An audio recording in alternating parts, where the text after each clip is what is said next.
Assalamualaikum warahmatullahi wabarakatuh. Ketemu lagi di pembelajaran bahasa Indonesia bersama Ibu Zetira Tilafa. Semoga kalian masih tetap semangat dalam melakukan pembelajaran meskipun pembelajaran kali ini masih dilakukan dengan daring. Nah, teman-teman, kita akan mempelajari tentang teks negosiasi nih, masih sama seperti minggu lalu. Pada hari ini, tujuan pembelajaran kita ada dua nih. Yang pertama, menentukan bagian-bagian struktur teks negosiasi. Yang kedua, menyebutkan unsur-unsur surat penawaran dan pemesanan barang. Nah, kita langsung aja masuk ke materi nih.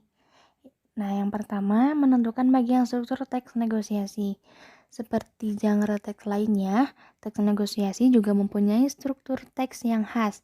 Struktur teks negosiasi ada 4 nih. Yang pertama orientasi, pengajuan, penawaran, dan persetujuan. Orientasi di sini bisa kita lihat di tabel.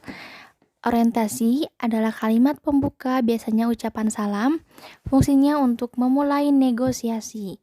Yang kedua ada permintaan, sesuatu hal yang berupa barang atau jasa yang ingin disampaikan. Nah, permintaan ini bisa kita sebut juga dengan pengajuan. Nah, yang ketiga ada penawaran nih. Puncaknya negosiasi terjadi kedua belah pihak saling tawar-menawar gitu kan. Seperti contoh teks yang kemarin kita pelajari. Yang keempat ada persetujuan. Kesepakatan antara kedua belah pihak terhadap negosiasi yang telah dilakukan. Jadi, akhir dari negosiasi adalah adanya persetujuan dari kedua belah pihak. Setuju nih keputusannya seperti apa, tawar-menawarnya gitu kan. Nah, dalam tabel tersebut kita bisa lihat mana contoh orientasi, mana contoh pengajuan atau permintaan, mana contoh persetujuan. Kita bisa lihat dan kita bisa baca contoh kalimatnya seperti apa antara pembeli dan penjual ini. Misalnya nih, ada contoh orientasi. Orientasi contoh kalimatnya adalah, berapa harga sekilo mangga ini, Bang? Sambil menunjuk ke arah mangga gedong gincu. 30.000, Bu, murah. Nah, coba tadi kita lihat. Orientasi itu artinya apa? Orientasi adalah kalimat pembuka, biasanya ucapan salam, fungsinya untuk memulai negosiasi. Jadi ini adalah salah satu contoh kalimat orientasi. Yang kedua, kita ke contoh pengajuan atau permintaan nih. Pembeli bilang, boleh kurang kan, Bang? Itu salah satu contoh pengajuan atau permintaan. Ayo kita beralih ke contoh penawaran.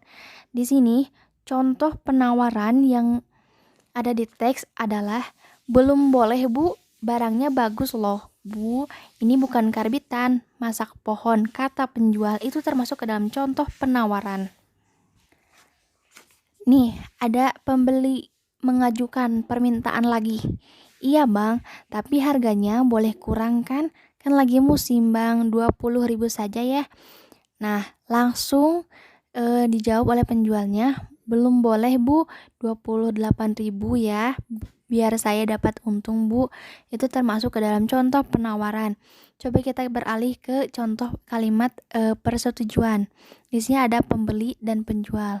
Kata pembeli, iya, Bang, yang penting saya dapat mangga yang bagus dan tidak busuk. Kata penjual, saya jamin, Bu, kalau ada yang busuk boleh ditukarkan. Kata pembeli, baiklah, saya ambil 3 kilo ya, Pak. Oke, kita kembali ke pengertian persetujuan tadi. Pengertian persetujuan adalah kesepakatan antara kedua belah pihak terhadap negosiasi yang telah dilakukan. Dalam kalimat yang tadi Ibu sebutkan, sudah ada persetujuan atau kesepakatan antara pembeli dan penjual dalam tawar-menawar terhadap mangga yang dibeli. Nah, selanjutnya nih, kita ke materi yang kedua atau tujuan pembelajaran yang kedua, yaitu menyebutkan unsur-unsur surat penawaran. Nih, surat penawaran dan pemesanan barang dilihat dari tujuannya termasuk ke dalam surat niaga. Oke, kita sebut saja surat niaga nih bisa disebut juga surat yang digunakan dalam kegiatan perdagangan. Jadi surat niaga adalah surat yang selalu digunakan dalam kegiatan perdagangan. Nah, Kita ke struktur surat niaga nih, hampir mirip dengan surat resmi yang mencakup unsur-unsur berikut. Kita sudah sering kan melihat surat-surat resmi seperti surat izin kepada orang tua dari sekolah dan lain sebagainya. Surat niaga pun struktur yang ada di dalamnya itu hampir sama. Yang pertama ada kop surat, nama lembaga, penulisannya menggunakan huruf besar atau kapital, alamat dan kontak telepon serta website email. Yang ketiga ada logo lembaga, yang selanjutnya ada nomor surat, ada lampiran, ada hal atau perihal, ada tanggal surat di posisi kanan sejajar dengan nomor surat, ada alamat penerima surat, ada salam pembuka surat diakhiri dengan tanda baca koma. Yang selanjutnya ada tubuh surat yang terdiri atas bagian pembuka, isi dan maksud surat, dan penutup. Yang terakhir ada salam penutup surat diikuti nama, jabatan, dan tanda tangan penanggung jawab surat. Oke, kita nanti akan melihat bagaimana contoh-contoh surat niaga atau surat yang selalu dilakukan ketika melakukan kegiatan perdagangan. Ibu lampirkan di sini contoh-contohnya ya. Surat niaga itu berhubungan dengan kepentingan perniagaan atau perdagangan. Surat niaga dikeluarkan oleh perusahaan atau organisasi dalam rangka menjalankan kegiatan usahanya.